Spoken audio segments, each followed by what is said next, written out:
The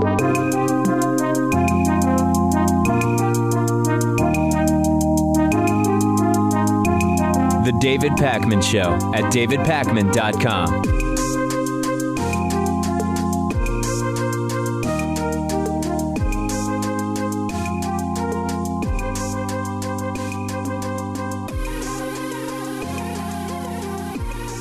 Welcome to the show. The Obama administration opposed the regime of Bashar al-Assad, a brutal dictator, war criminal, who has killed thousands of his own people in Syria. And on Thursday, at a press conference in Ankara, Turkey, Secretary of State Rex Tillerson suggested that the current administration, the Trump administration, has no qualms with Bashar al-Assad staying in power. Rex Tillerson said, quote, "The longer-term status of President Assad will be decided by the Syrian people." The same day in New York City, Nikki Haley, our new fearless ambassador to the United Nations, reaffirmed the White House's stance. She said, quote, "Our priority is no longer to sit and focus on getting Assad out." So in terms of policy, the Trump administration is seemingly effectively giving Assad a free pass on his crimes against humanity. This probably makes Russia very happy, who have been fighting in the Syrian civil war alongside Assad, sort of under the pretext of being against ISIS and against extremist groups. To be super clear, going to war with boots on the ground in Syria is not the same as opposing Assad and wanting him out of power. So all of the people that now are speaking up and saying, why is this the view of the Trump administration? It is not that they're suggesting a boots-on-the-ground, full-scale operation against Syria, but it is a questioning of the Trump position, especially in light of the suspected collusion between Trump and Russia and how Russia plays into this. 5 days later, just yesterday, the day before, in the province of Idlib, the Assad regime executed one of the worst chemical bombings against rebel-occupied territory the war has ever seen, a war crime by a number of international treaties. At least 58 civilians were killed, including at least 11 children under the age of 8. Many of you have seen the videos floating around, and they're absolutely brutal. Some reports are much higher, hundreds of others injured, many critical. So the death toll is bound to increase. And later in a nearby town, a hospital treating victims was also bombed, killing 15 people. There are no military installations or personnel anywhere near the sites of the attacks, just civilians in residential areas, period. And there's a local doctor, Firas Jundi, who said, quote, "The people in Idlib are terrified. Everyone here is waiting for death." This has understandably created outrage worldwide, but the Syrian government has already gotten away with so much during this war, with very little in the way of repercussions. And this sort of wink, wink, nod, nod from the Trump administration, I assume, Pat, is only going to further embolden the Assad regime to continue committing atrocities. There's really no easy way out of this, because if you do commit to ground troops, that's going to cause a lot more civilian deaths and likely further destabilize the Middle East. But if you do nothing, you let Assad to continue and you let Russia have influence on that region. The bombs dropped by helicopters are believed to have contained sarin gas, which the Syrian government actually vowed to stop using back in 2013 in an agreement with the U.S. and Russia. Sarin is an odorless, colorless nerve agent that can kill you within a minute after inhalation, or just one drop of the liquid on the skin can also kill you. International investigators are going to start examining rockets to find out for sure what they used, but based on the videos that have been seeing, that is what is believed to have been used there. The number of deaths is way too high for it to have been chlorine, and the symptoms seem consistent with sarin. Now, yesterday, Sean Spicer, the Donald Trump press secretary, commented on this and blamed, I hope you're sitting down, President Barack Obama. Quote from Sean Spicer: "These heinous actions by the Bashar al-Assad regime are a consequence of the past administration's weakness and irresolution. This is after the Trump White House said that Bashar al-Assad was not one of their priorities. Not that we should necessarily put boots on the ground to fight Assad. That's not what I'm saying. But this is pure, unmitigated hypocrisy by the White House." And let's take it a step further again. Russia. Recall that Russia is aligned with Bashar al-Assad under the pretext of fighting ISIS and defeating extremists. but as a result is more and more complicit in the atrocities of the Assad regime. And now you have the Trump administration increasingly aligned with that. This is bad all around, Pat. And once again, what side is Trump on here? And it's one thing to blame the situation that you're in on your predecessor. It's another thing to not have a plan and a course of action to make up the ground that was potentially lost by your predecessor. No doubt about it. And, you know, immediately, whenever we cover a story like this, by the way, based on the YouTube demonetization crisis, you can bet that there is no chance in hell that this video on YouTube is going to have any ads running on it. But it's a serious issue, and my plan is to continue talking about these issues. Immediately, when you start talking about this, people who just want to slam what you're saying will find some overlap in what you say with some other entity, and they'll say you're parroting the X narrative. So depending on your position on this, I've already seen it online. Our friends and co-hosts, hosts of other shows, whatever their opinion is, they are either complicit with the official narrative, or they're conspiracy theorists, or they're ISIS sympathizers. Isn't it possible that you have an opinion that you formed based on researching the story from a number of angles, and there might be overlaps with other people? That doesn't mean you're in the tank for any particular element. Especially on this issue in particular, because the Syrian government using these chemical weapons is at war with ISIS, and there's so many other powers at play here, including the United States and Russia. So it's very nuanced. It's very tough to come up with something that can satisfy everyone. There's also the aspect of what should the U.S. involvement be with the Syrian Free Army, which John McCain has talked about, and overlaps with the opinion of some Democrats and doesn't with others. If your response to this is going to be, you're in the tank with X narrative, it's not useful. It's not going to do anything to help us have meaningful conversations about this issue. I want to follow up about the YouTube advertiser boycott crisis. The David Pakman Show YouTube channel has had its revenue cut by over 98%, okay? And I'm going to you and our audience for help. This jeopardizes the status quo of the David Pakman Show. It's been a very tough couple of days here, very long days, 14, 15-hour days. And I want to give you the latest information. And the latest information is that 5 days into this advertiser boycott, it is crushing our show and many others. There has been a collapse of the revenue stream that was flowing to YouTube news and politics channels. With some exceptions that we don't understand. There are some channels that are doing very controversial news and politics material. Ads are still running. I don't know why. I have no idea why. This has destroyed what was the great thing about YouTube. The great thing about YouTube was it's an open forum. If you build an audience, you will reap the rewards. If you get more views, more ads run, and you make more money. Success is rewarded. You never talk to advertisers. You just make content. YouTube brings the advertisers, ads pop up, and we get some money for the show that we produce day in and day out.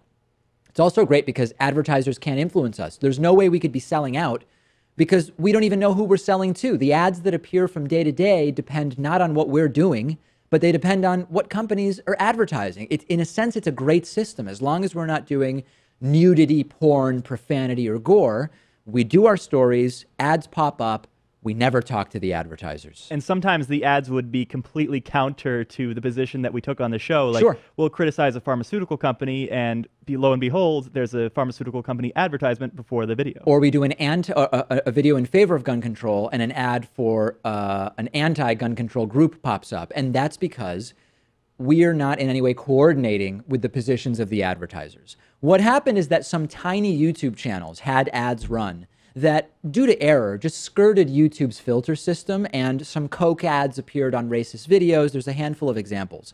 And then there were some big media articles, including one by the Wall Street Journal, that said, look at this outrage. It caused advertisers to pull out. YouTube shut down almost all ads on channels like ours. I couldn't find a single ad on our channel yesterday. And if it weren't for YouTube Super Chats and YouTube Red revenue, our YouTube channel revenue yesterday would have been, this is not an error, I'm not missing any zeros here, Pat, $6. $6 for our 14,000 video library on YouTube. And all of this is to fix a problem that doesn't really exist.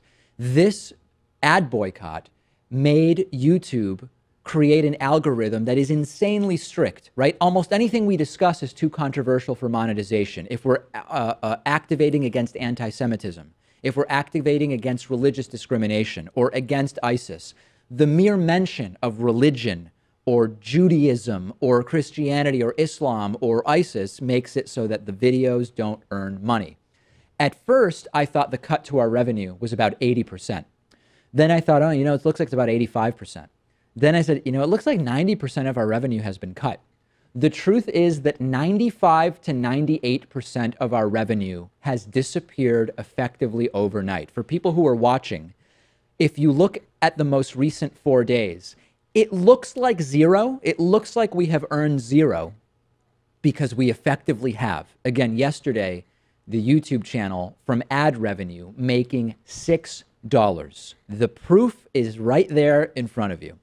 This revenue may never come back. We don't know, right? If this is the new normal and we don't replace this revenue, we're done. This could not be worse. This is great for corporate media. They're loving it because when GM pulls $50 million out of YouTube, it's in their budget. They're going to spend it in 2017. They just call up Comcast or NBC or MSNBC or CNN or whoever, and they just move the money. So it's great for corporate media. We're the ones who are losing out here. And we don't know if that was the goal of the Wall Street Journal and the other websites that were writing articles about this, but that was certainly the effect either way. The effect is what matters. And people emailed me saying, David, make the entire show members only, so everybody has to pay. That goes against every principle I have. The whole point is we produce the show and it's out there for free. And only about 1% of our audience actually pays through membership or Patreon. But that's okay, because the goal is we subsidize the production for everybody through the people that are able to donate. But I want to do everything we can to keep everything exactly the same, right? So let's see if we can replace the revenue. And we've got a three-pronged approach. I mentioned this yesterday. Number one, membership, davidpakman.com/membership. Number two, Patreon, patreon.com/davidpakmanshow. And number three, whenever you shop on Amazon, you go to davidpakman.com/Amazon. You can even bookmark the link, and that will send us a 5 to 7% cut of your purchases. I want to focus today on Patreon, okay? For people watching, this is what the Patreon website looks like, okay? This is super, super easy.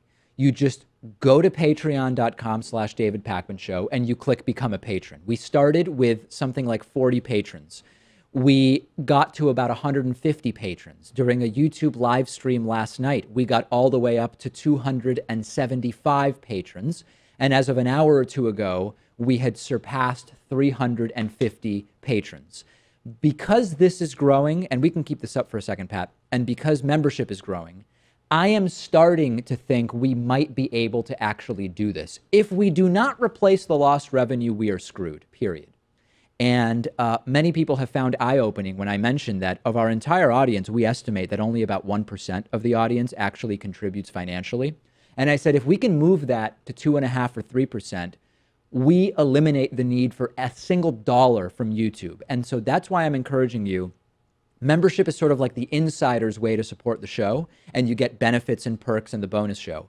Patreon is the way to publicly show up at patreon.com/davidpakmanshow and make that number of patrons and amount donated per month tick up a little bit, okay?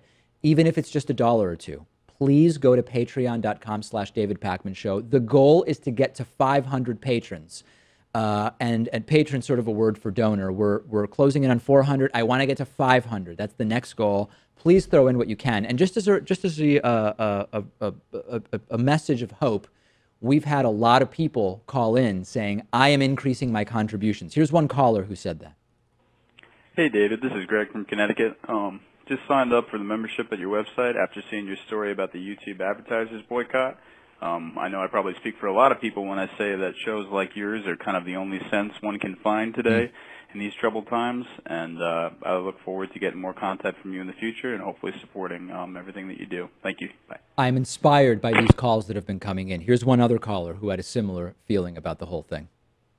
Hi, David. This is Rachel Abate in Little Conservative Town in Indiana, and I have doubled my membership goal to help you in the YouTube crisis, and I encourage other people to do so as well. Thank you very much We're talking about a couple pennies for each video we produce. We're talking about 25 or 50 cents for each 1 hour podcast. Please go to patreon.com/David Pakman Show. The silver lining is if we can replace the lost revenue, we will be stronger than ever because we'll have the same revenue without any reliance on YouTube to decide whether they monetize or not the topics we're talking about. Send me your thoughts about what's going on. I'm on Twitter at @dpakman. We will take a break and be back after this. The David Pakman Show at davidpakman.com.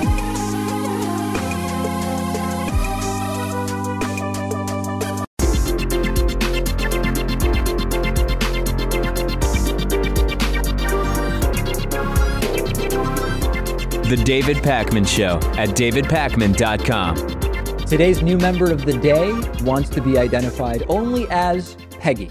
Peggy, thank you for being a David Pakman Show member. We are in the middle of a major crisis due to what is known as the YouTube advertiser boycott, and I encourage you to join Peggy in support of the show, either by making a pledge at patreon.com/David Pakman Show or by signing up for membership at davidpakman.com/membership. In the midst of the YouTube advertiser boycott, the Hatriots continue to write in. Let's start to get into Hatriot mail for the week. The right of the people to keep and bear hate shall not be infringed. Patriot Mail. Written by patriots who hate David Pakman. Because America. And because freedom. All right, this week's Hatriot Mail doesn't really need an introduction, so we'll just jump right in. Treasonous scumbag. You disgusting, vile piece of shit. Climate change is a fraud. How many times does this fact have to be brought up? Chemtrails are killing all life on this planet, not humans. Chemtrails. Journalist uncovers IPCC fraud. Putin is against chemtrails. Oh. You are a treasonous scumbag. Without having to really deconstruct the specifics of this Hatriot Mail, this is why what's going on with the YouTube ad boycott is so crucial. People like this Hatriot, Pat, are just waiting for us to go off the air for reasons they can barely even articulate nor understand. And we're working not to let it happen because there's no making sense out of that. But clearly this Hatriot watches a lot of Alex Jones. I think that's fair to assume. I would imagine that his show is being impacted by this too. Yeah, I went on the Alex Jones channel and there were very few ads playing there as well. So listen, you can push back against this degree of patriotism. Go to patreon.com/David Pakman Show, throw in a few bucks, or you can use the coupon code Hatriot40 when you sign up for a membership at davidpakman.com/membership. I have bad news when it comes to your internet privacy. We've been following the Republican bill that sought to get rid of internet privacy rules so that internet service providers would be allowed to sell your personal browsing history to advertisers. I told you that Congress, the House of Representatives, voted down party lines. Republicans, yes. Democrats, no, to pass the bill. Republicans in the Senate voted yes. Democrats in the Senate voting no, which led to the Senate passing the bill. There was some speculation that maybe Donald Trump would come to his senses on this issue, although that rarely happens, and veto this. But Donald Trump indeed signed the bill into law earlier this week. And before this point, internet service providers had to get their customers' consent before doing anything with browsing histories.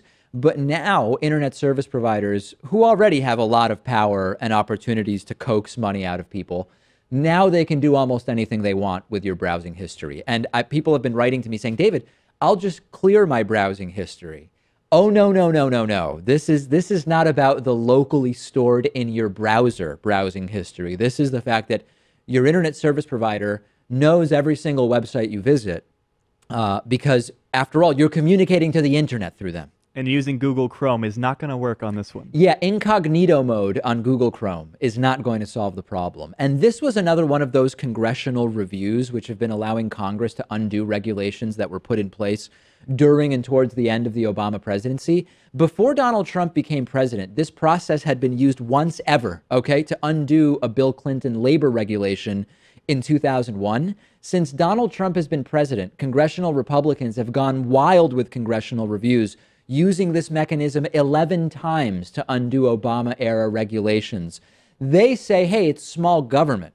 Really what it is corporate power handouts. And Craig Aaron, the CEO of the public advocacy group Free Press, friend of the show, who I've known for years and who's been on the show many times, said to The Hill about this, quote, "There is literally no public support for this bill. Its only advocates are the nation's biggest phone, cable, and internet companies. There's no longer any question, if there ever was, whose needs this administration intends to serve. But people everywhere are on high alert to the serious threat to the free and open internet, and they will fight back." I like that Craig mentions public support for this. Imagine doing a public poll for this bill. Do you want your internet service provider to be allowed to sell your browsing history to advertisers without your consent? No. I mean, who would say, yes, that's something that I want if asked publicly? You don't even have to imagine polls on this because they're out there, and I've seen 6% and 11% support. So that would have to include plenty of Trump supporters as well. I would assume that of the 11% who say that they're in favor of this, and I'd have to see how it was worded, half of them don't even understand the question, and which is often an issue with polling, which is you have some percentage of people who don't even get what it is that you're asking about.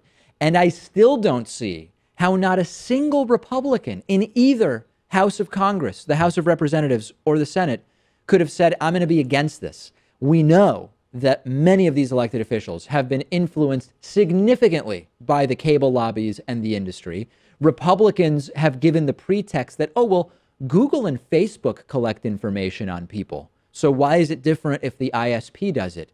Of course, people can choose not to use Google or Facebook. People can't choose not to use an internet service provider. How do you get on the internet otherwise? Maybe if you live in a place that has municipal broadband, but in most cities there is no such option. Jonathan Spalter, who's the CEO of US Telecom, it's an ISP lobbying group, brace yourselves, he said, quote, "We welcome President Trump's action today, affirming Congress's decision to hit the reset button by stopping rules that would have created a confusing and conflicting consumer privacy network." I love this argument that's being made that before the rules were confusing and now they're not. Yeah, before you might have thought that maybe your browsing history couldn't just be sold without your consent to advertisers. Now you're no longer confused, Pat. You have no privacy and your browsing history can be sold without your consent to advertisers.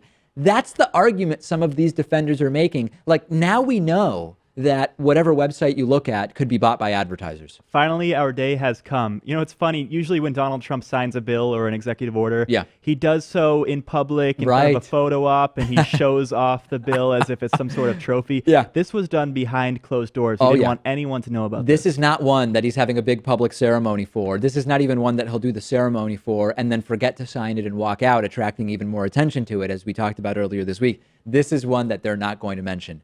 Democrats need to be loud about this, okay? On many issues, Republicans and Democrats are very similar. On many issues, Republicans and Democrats couldn't be more different. And in this case, it was a party line vote. Every Democrat who voted in the House and Senate voted against this. This is something that the sort of general, even people who aren't politically active, would pay attention to if they are loud about the fact that Republicans and Trump went out of their way to make it so that your browsing history could be sold. This is just one example among what will probably be many regressive communications policies under Trump. I've told you before, even though he doesn't really seem to understand it, Donald Trump is against net neutrality. He once said net neutrality is the fairness doctrine, confirming that, like with many of the issues Trump has a strong opinion on, he doesn't know what it is. We've got to brace ourselves, Pat, because the communications policy, it's going to get really bad over the next 4 years. And the problem with him is if he's ever ignorant on a certain issue, he'll just assume the position of his closest advisors. Or whoever speaks to him most recently. Right. And when your advisors are people like Steve Bannon and Reince Priebus, it's not a good sign. You say Reince, right? I always get that wrong. I say Reince Priebus, like I want to rinse my hands of the insanity that is Reince Priebus. Well, who knows at this point? I always get criticized for pronouncing words incorrectly. My favorite is when you refer to Milo Yiannopoulos. Yes. That, I think, is the best one. Anyway, we're actually going to talk a little bit more about what's going on with Pat's pronunciation on the bonus show today. It could be Pat's 5th controversy so far on the David Pakman Show. Susan Rice, former President Obama National Security Advisor Susan Rice, is becoming the Republican surveillance scapegoat. You might remember she received a lot of scrutiny after all of the Benghazi stuff. She's back on the radar of Republicans. Republicans are now accusing Susan Rice of selectively pursuing the identities of Americans involved in surveillance of the Trump team, as well as foreign contacts, using her basically as a scapegoat to distract from the actual Russia scandal, which is potential collusion between Donald Trump and Russian agents. Now, Susan Rice has been defending herself, saying all of her conduct surrounding these surveillance operations was appropriate, it was necessary. Let's take a look at this short clip. Well, Andrea, this is not anything political has been alleged. The allegation is that somehow Obama administration officials utilized intelligence for political purposes. Right. Rice has also been baselessly accused of leaking Trump team names discovered from surveillance. Let's go to clip number 2. Did you seek the names of people involved in, to unmask the names of people involved in the Trump transition, the Trump campaign, people surrounding the president-elect? Let me be clear. In order to spy on them, in order to expose them? Absolutely not for any political purposes, to spy, expose, anything. But Did you leak the name of Mike Flynn? I leaked nothing to nobody. Republicans and Trumpists, you can see them, Pat, desperately grabbing for anyone or anything they can use to detract from what's going on, the investigations, the damage this is doing to their party and to Donald Trump, just like the Obama wiretapped me claims that Donald Trump started floating on Twitter. And no, what we found out about the Trump team getting incidentally caught up in foreign surveillance does not mean that Trump's wiretap tweets have been vindicated. No such wiretapping was going on in the way that Trump misleadingly characterized. And Donald Trump just needs a new distraction from the latest disaster, which is that Eric Prince, the brother of Betsy DeVos, the Secretary of Education, met with the Russians after the election to create an unofficial back channel. That's the real story. And instead what they're doing, Pat, is putting Susan Rice in the spotlight for doing her job. She's in the spotlight because Trump wants anybody in the spotlight in an effort to distract. Unmasking private citizen names from private phone calls when they are legally intercepted is actually part of her job, as long as it's not being done for political purposes. We also know now that if the Obama administration wanted to sabotage the Trump campaign, they could have done that because the FBI briefed them that they were investigating Russian collusion ties back in the summer. That's right. And they decided not to, either out of their own hubris that they were sure Hillary was going to win, or just this idea that it would affect his legacy going forward. Remember, folks, these distractions are coming from the administration of the same man who distracted us with Obama's birth certificate for, what was it, 3 years? How long did the birther thing go on? I mean, several years. It started right after Obama got inaugurated. Yeah, and it didn't end right after, that's for damn sure. This is a topic of conversation on our Reddit discussion forum. I hope you'll join us there at davidpakman.com/REDDIT. We'll take a break. Roger Stone joins me next. The David Pakman Show at davidpakman.com.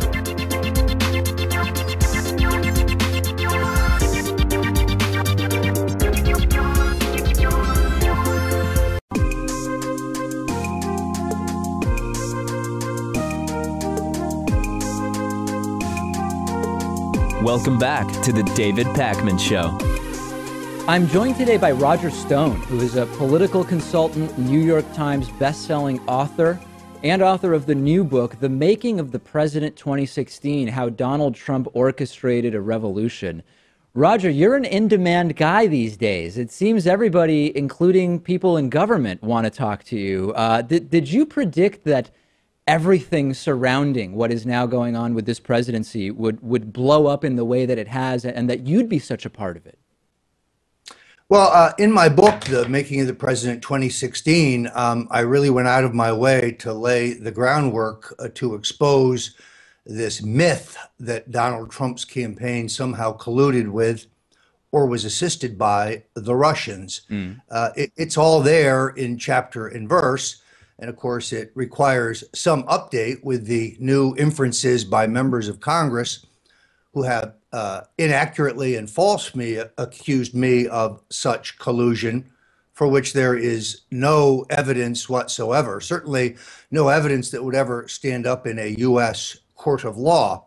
So I think it's becoming clearer and clearer that the whole idea of Russian collusion with Trump or the Trump campaign was the excuse, the justification, the rationale, if you will, for surveillance of Trump Tower and the president and some of his associates. It certainly, according to the New York Times of January 20th, page 1, wiretapped data utilized in probe of Trump associates is the headline.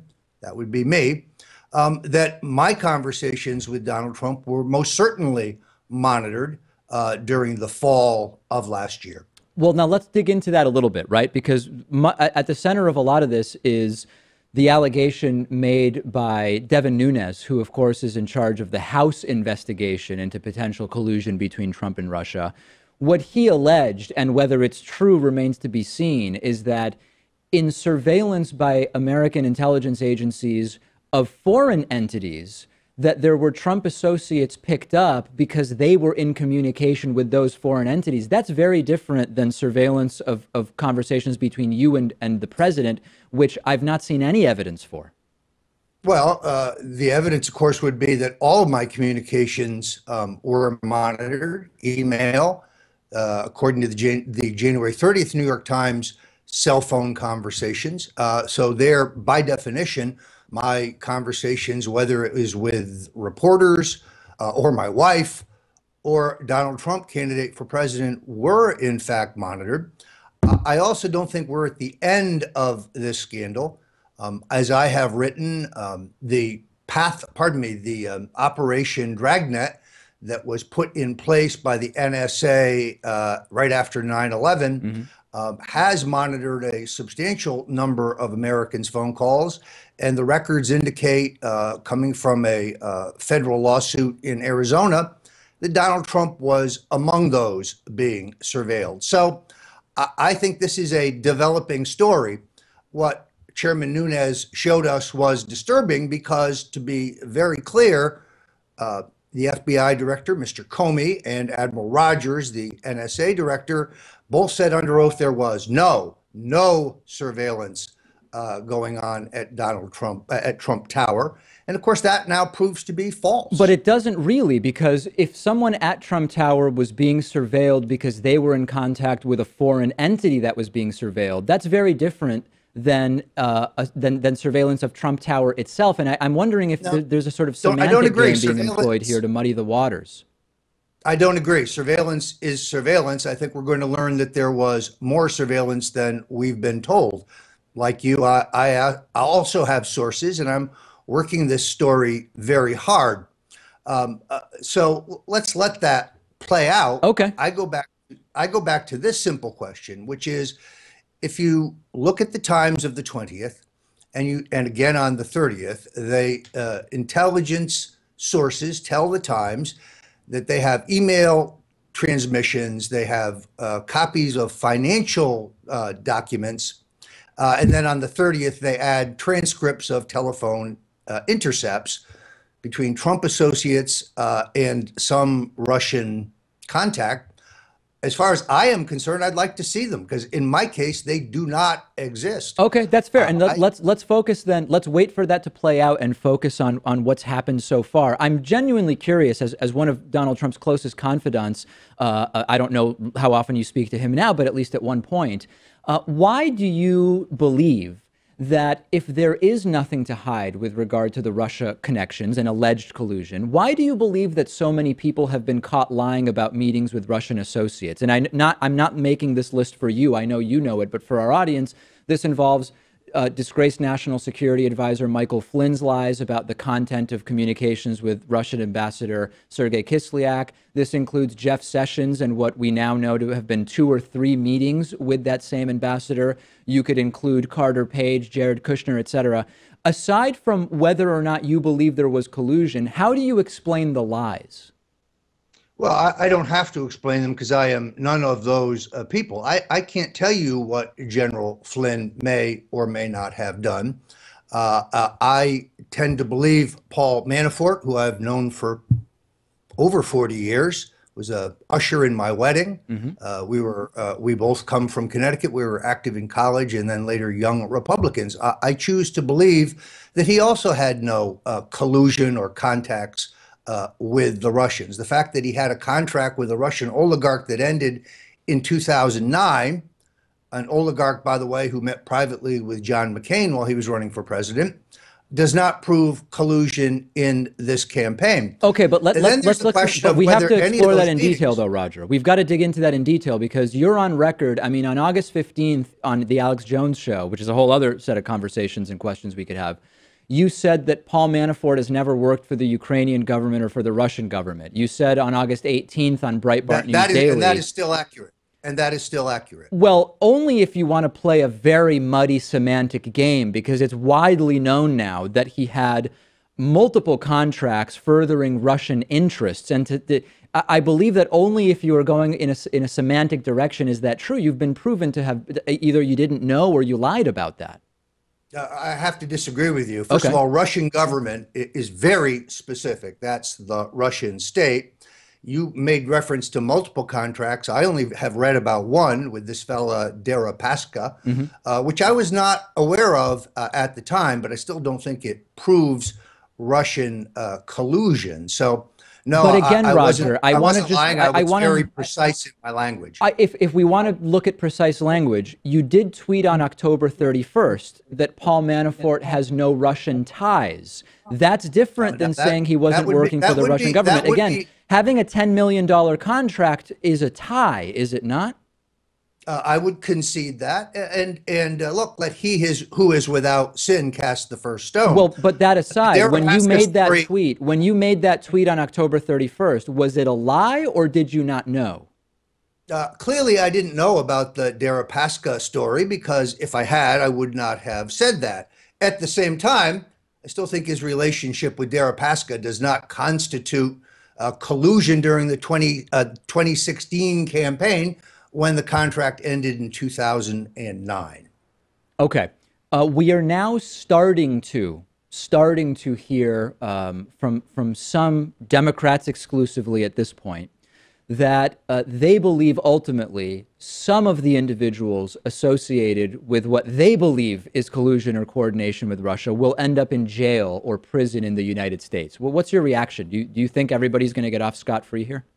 Like you, I would like to see the investigation. I'd like to see these hearings go forward. Right, but you know so much more than some of the people waiting for the investigation. So knowing what you know, what's your sense? Well, that's an assumption on your part. I don't know General Flynn. I've never met him. I've never had any communications with him. I know him from watching him on television. And I cannot tell you what he may or may not have done and whether any of it rises to the level of collusion. He doesn't join the campaign until the fall. I have no contact with him, and I don't know. I've read Carter Page's book. He denies everything. I don't know the gentleman, never met him, had no dealings with him. Best I can tell, he appended himself to a 100-member issue advisory committee as some kind of a Russian expert. I'm not certain who else you're talking about. I don't have a crystal ball, but I do know, as far as I am concerned, there is no collusion or coordination of any kind with any representative of the Russian state. All right, let's pick it up there. We've been speaking with Roger Stone. He is the author of the new book, The Making of the President 2016, How Donald Trump Orchestrated a Revolution. He's not kidding that he talks about a lot of these issues in the book. I've been reviewing it before our interview for the last week or so. Let's pause there and pick up the conversation with him tomorrow. The David Pakman Show at davidpakman.com.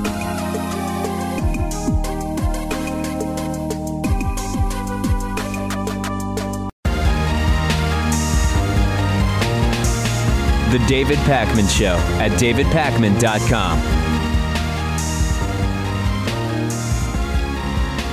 Quick reminder, please remember that we are trying to replace the lost YouTube revenue due to the YouTube advertiser boycott, which has taken 40% of our show's revenue overnight.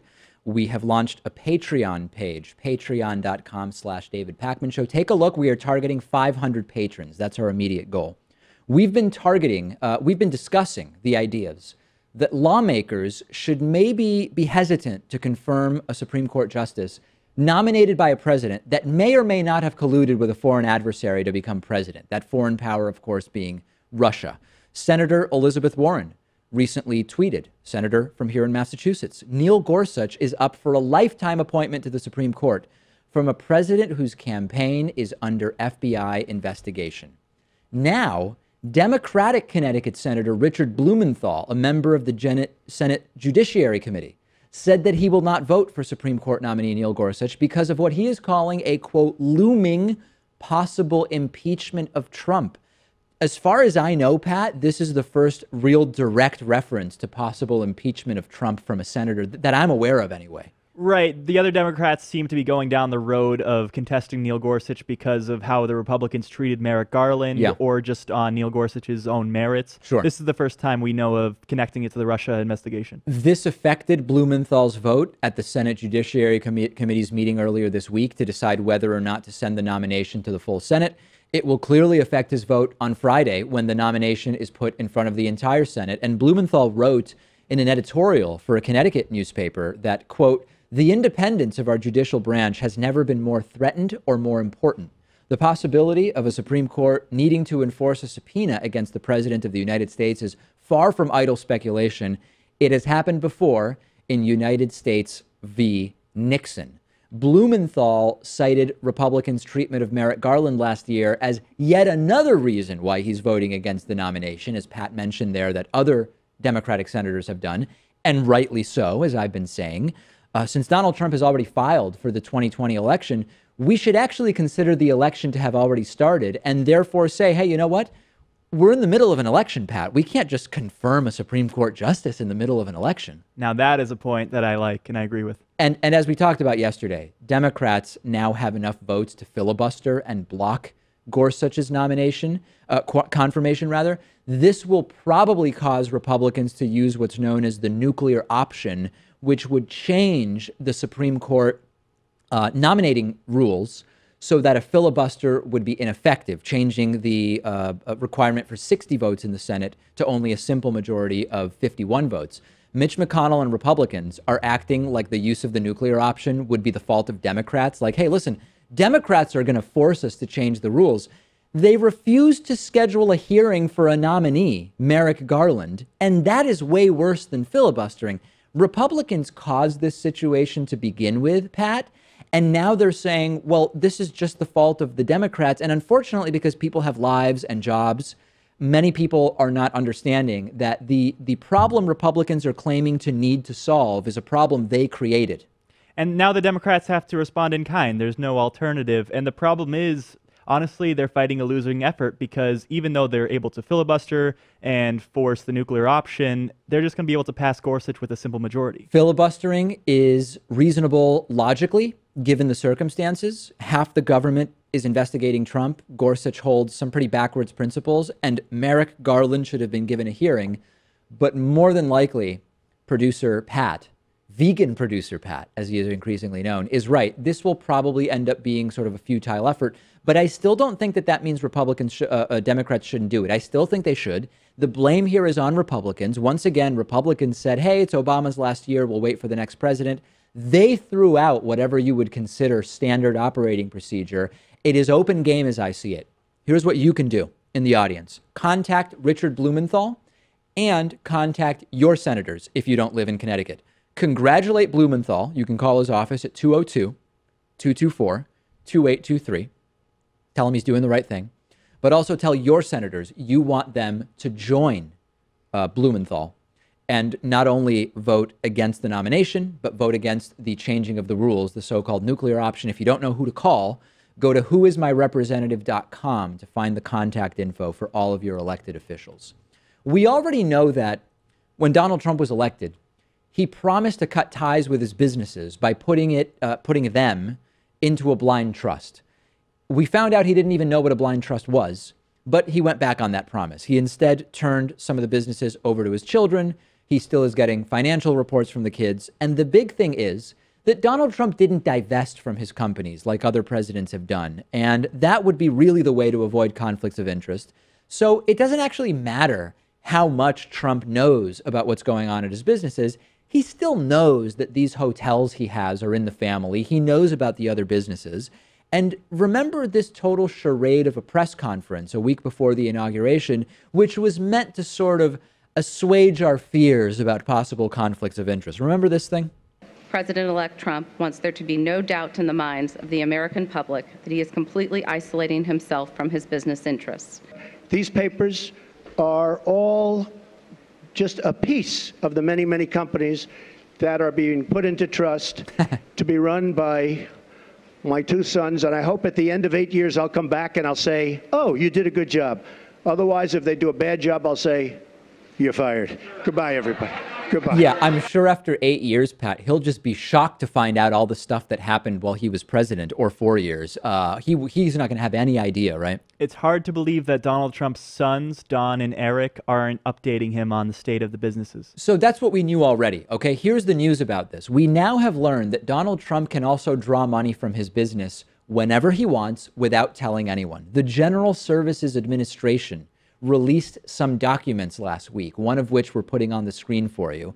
These are changes made to a trust document, which include a clause that says, the trustees shall distribute net income or principal to Donald J. Trump at his request or as the trustees otherwise deem appropriate. This can include profits from the businesses themselves, and being able to take profits from the company also would be an indicator to Trump about how the company's finances are looking, because if there are profits to be taken out, that means that the businesses are making money.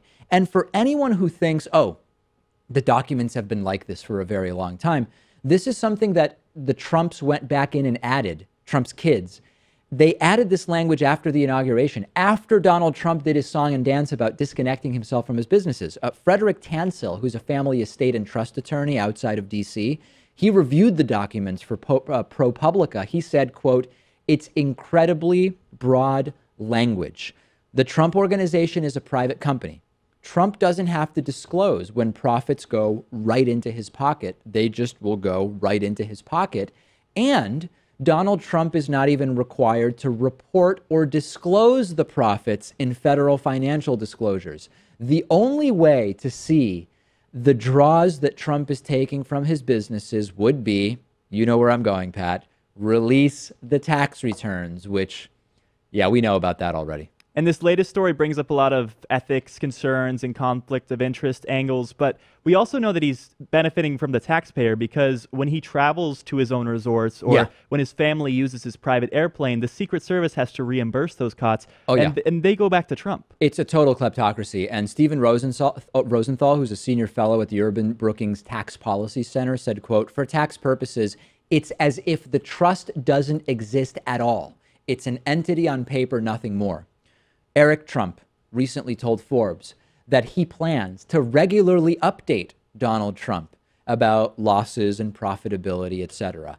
It is all a sham. We have a kleptocracy. We have a president knowingly able to make decisions impacting the country and in some cases the world to enrich himself and his family. Pat, how is this helping the average voter who supports Trump?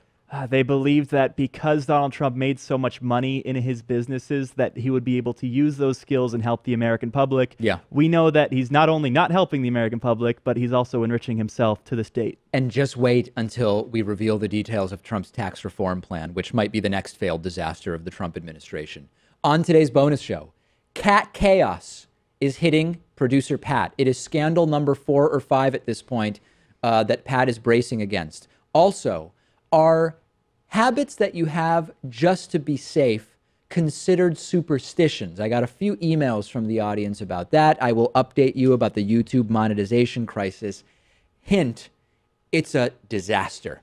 I don't usually swear on the show, Pat, but I've been tempted to swear many times when discussing this issue. We are trying to replace the 98% reduction in YouTube revenue that we are experiencing overnight through no fault of our own due to what is known as a YouTube advertiser boycott. In the short term, I'm asking you to go to patreon.com/David Pakman Show.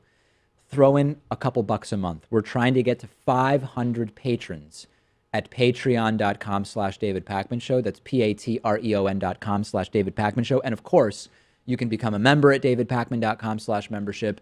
And you can also use our Amazon link, davidpakman.com/Amazon, anytime you shop at Amazon. More, including the crazy cat controversy on the bonus show today.